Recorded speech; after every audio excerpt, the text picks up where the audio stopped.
My work, why did I start all this? Food isn't just rice and wheat. Food is the dal, food is the oil seeds, food is the vegetables, the greens. So what I did is, because I could see with my eyes that the monoculture yields, which were called higher yields, were actually very impoverished biologically. You know, in terms of biology, they were producing very little.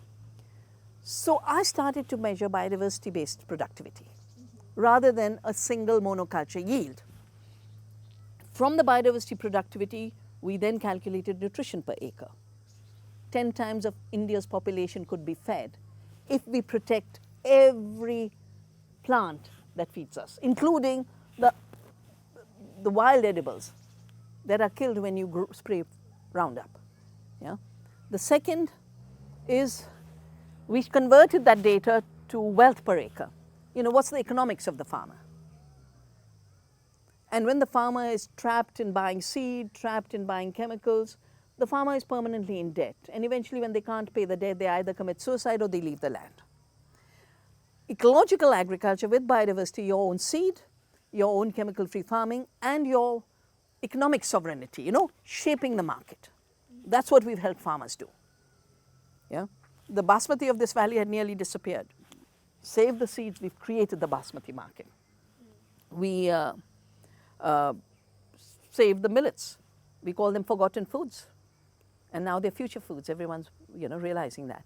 And on all of these economic systems, farmers can have a decent living. So our Prime Minister had this slogan of doubling farming. I think it's a global slogan, doubling farm incomes. And if you cut the unnecessary costs, you can increase the farm incomes tenfold. Because most of the losses are because of the external inputs. So the idea that India would have starved is not at all true. What is being produced now is a commodity, not food. 80% of the GM corn and soya in America is growing for biofuel and animal feed. Look at the data on biofuel. Yeah? Animal feed, that's why factory farms are there. The second big issue is, new research is showing that when you apply chemicals to the soil, your soil organisms are killed. Living soil only is living if they are soil organisms. Soil organisms are what give us nutrition in the food.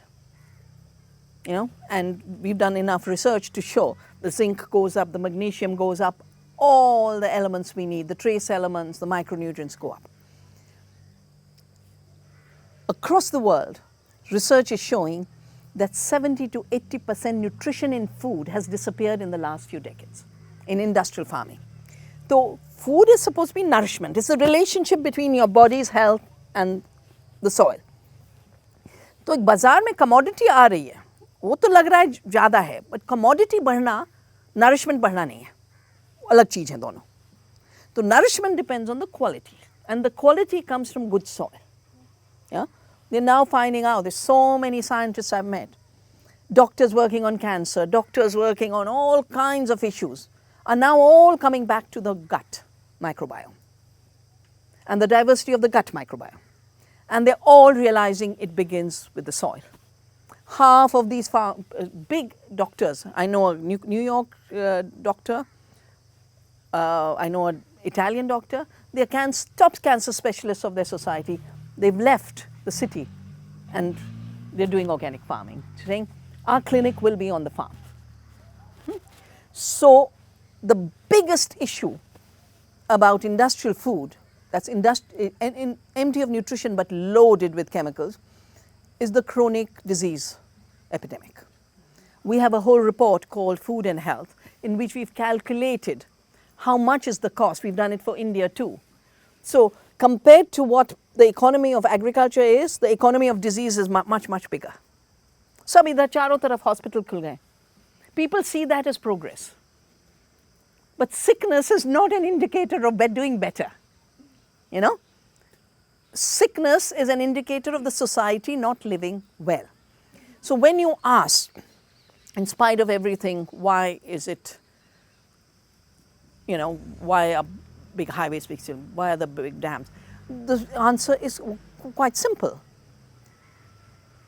ecological processes that nourish the earth and take care of local economies and local livelihoods, take care of people and the earth, but they don't generate super profits.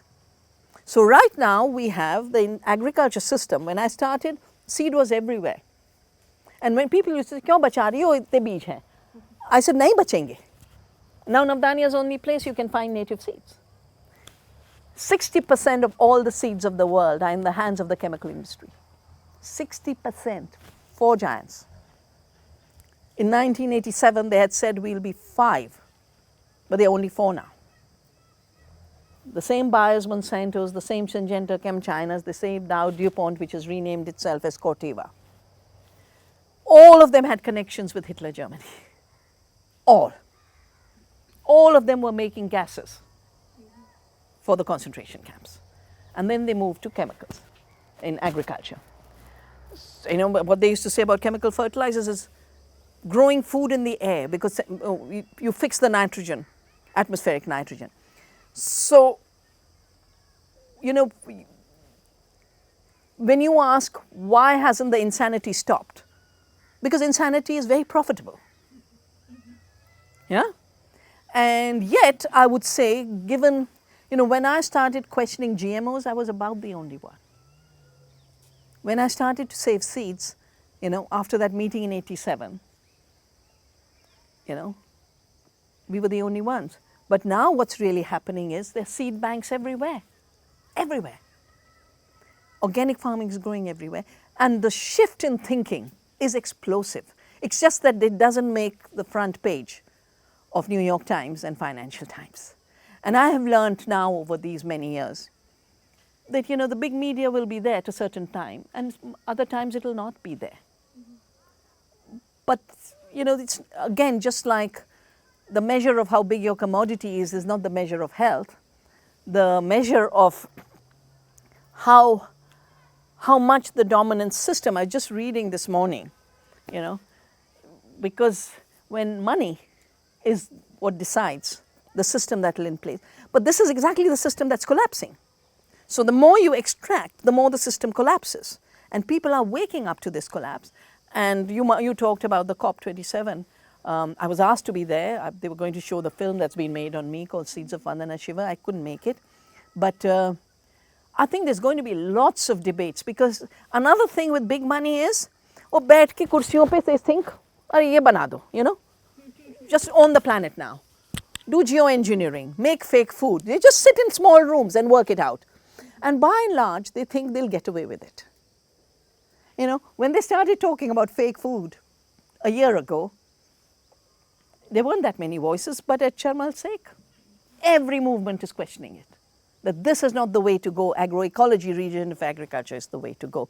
So, you know, if you look at where on the ground things are shifting, across the world, it's vital to know that the movement for a chemical, and Europe has a farm to fork policy that says we are going to make the link between the farm and eating and the table much more intimate.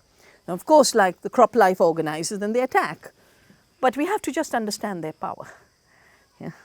Their power does not mean it's the right thing. The right thing will stay the right thing even if it is not on the headlines.